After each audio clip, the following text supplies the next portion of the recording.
Salut à tous, c'est Hugo de la chaîne NSS et aujourd'hui je voulais reparler un petit peu d'un domaine qui est vraiment très complexe et même moi à titre personnel c'est quelque chose que je ne connais pas très bien, tout du moins pas autant que ce que je pourrais connaître sur le logiciel After Effects voire même sur Premiere Pro. Ce sont les expressions. Pour faire un rappel rapide de ce qu'est une expression, c'est en gros une ligne de code, tout du moins une ou plusieurs lignes de code que vous allez pouvoir rentrer dans le logiciel, dans une boîte de dialogue sur des effets, et selon ce que vous allez rentrer, ça va donner un certain comportement à l'effet. J'avais déjà fait un tuto sur les expressions que je vous mets bien évidemment en haut de l'écran comme d'habitude, mais aujourd'hui je voulais simplement vous rappeler un petit peu le potentiel avec de simples expressions.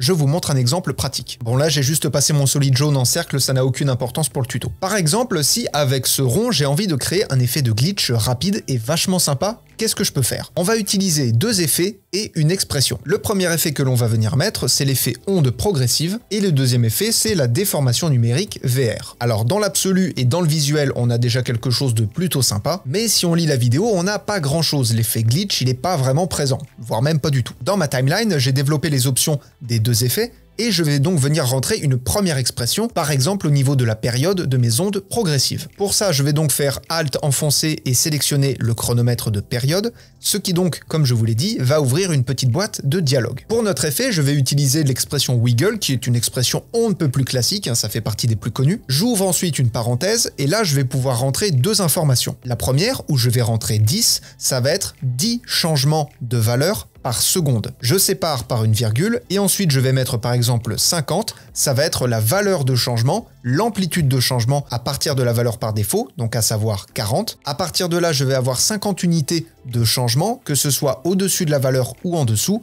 et donc comme je vous l'ai dit, avec 10 changements par seconde, ce qui nous donne déjà quelque chose de pas mal si on regarde. Là déjà, on a quelque chose qui se comporte de manière un petit peu plus bizarre directement. Je vais sélectionner mon expression et la copier, et ensuite je vais venir l'appliquer sur d'autres paramètres. Par exemple, je vais faire la même chose pour l'amplitude, je vais faire la même chose pour la forme, donc la forme de mes ondes progressives, je vais faire également la même chose pour le champ angulaire, horizontal et vertical de mon effet déformation numérique, et pour ces deux derniers d'ailleurs, je vais mettre un petit peu plus de changements dans les valeurs, je vais par exemple passer de 50 à 200, pour les deux notamment. Et donc rappelez-vous, à la base on avait un simple cercle avec un trou au milieu, donc un simple donut, et maintenant on a ça.